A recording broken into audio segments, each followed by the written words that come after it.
Buenas tardes, su señoría. Esta defensa, contrario a lo mencionado por la representación social, no comparte el fundamento ni la motivación que deriva de la formulación de imputación en cuanto a la probable responsabilidad de mi representada, Valeria Vázquez Blanco, en el hecho delictuoso de homicidio calificado.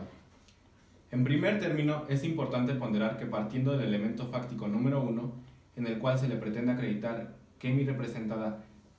privó de la vida a quien en vida se denominaba Javier Villalobos Sánchez, no le asiste la razón ni el fundamento al Ministerio Público para acusar a mi representada, toda vez que ella no infirió la conducta que pretende ahora demostrar la representación social. Los elementos probatorios que presenta el Ministerio Público son inverosímiles, toda vez que no puede existir una entrevista al vigilante, puesto que a él no le puede constar los hechos que se están imputando a mi representada, dado que no es el vigilante que estaba en turno el día que ocurrieron los hechos, el día 14 de febrero de 2020. Tampoco la entrevista del vecino, porque en ese momento, cuando se hicieron las diligencias de investigación, no obra en la carpeta de investigación una entrevista del Ministerio Público y los documentos del examen de necropsia no fundan que efectivamente mi representada haya privado de la vida al hoyo occiso Javier Villalobos Sánchez. Estos documentos solo demuestran una causa de muerte, pero no demuestran que lo haya cometido mi representada. En cuanto a los artículos con los cuales se pretende robustecer el primer hecho, salen de toda lógica y de toda verdad, porque no demuestran que mi representada haya privado de la vida al hoyo occiso, puesto que estos preceptos legales hacen alusión a las disposiciones preliminares y los principios del procedimiento del Código Nacional de Procedimientos Penales.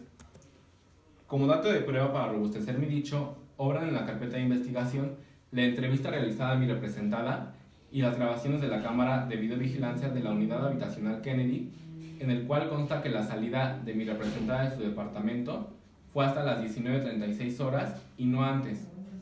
del mismo día en el que ocurrieron los hechos, el día 14 de febrero de 2020.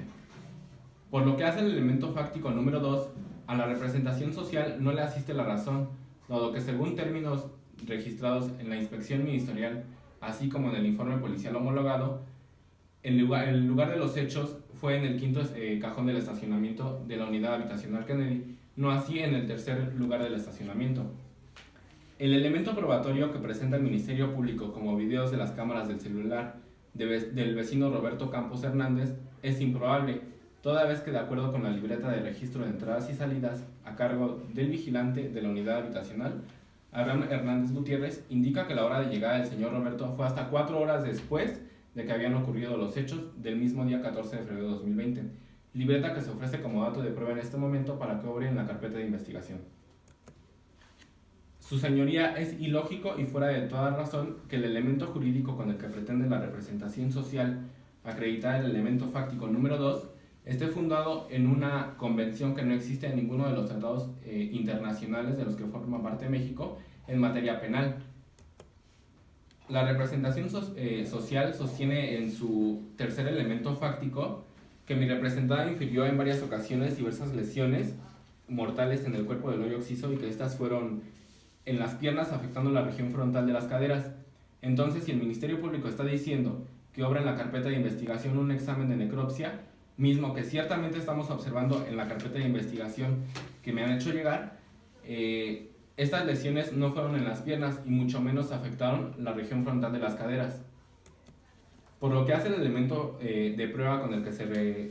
la representación social pretende acreditar su hecho número 3, es decir, un dictamen médico legista expedido por el médico de guardia del Hospital General Magdalena de las Salinas del ICEMIN, es incoherente porque de acuerdo con el reporte médico de recepción y las bitácoras de los paramédicos Emiliano Díaz Ordaz y Nayeli Vázquez Pérez, la diligencia fue practicada en el Hospital General Joco, mismo que se encuentra en la circunscripción de la Ciudad de México.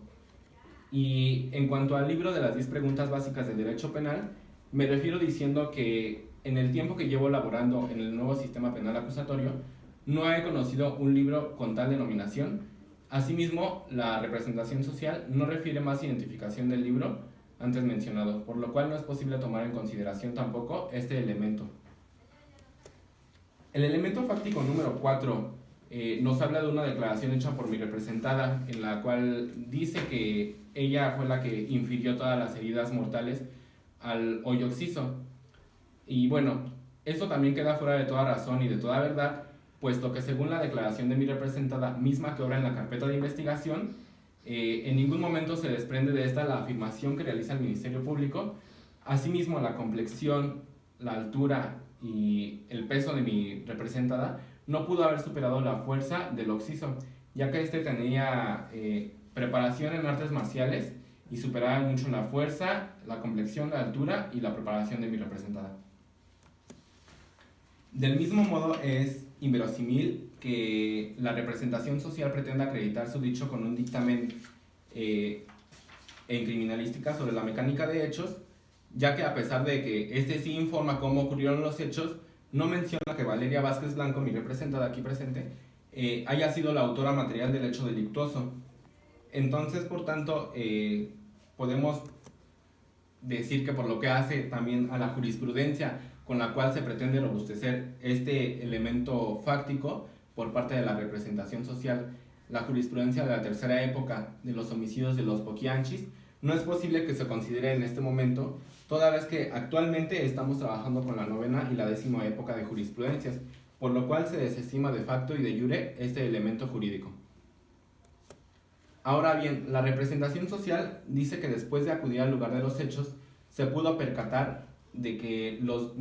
por dicho de los vecinos, que la imputada solita infirió todas las heridas mortales al hoyo occiso, lo cual no resulta creíble, dado que la entrevista del vecino Jaime Daniel Montes Dávila y la entrevista del vigilante Fernando Morales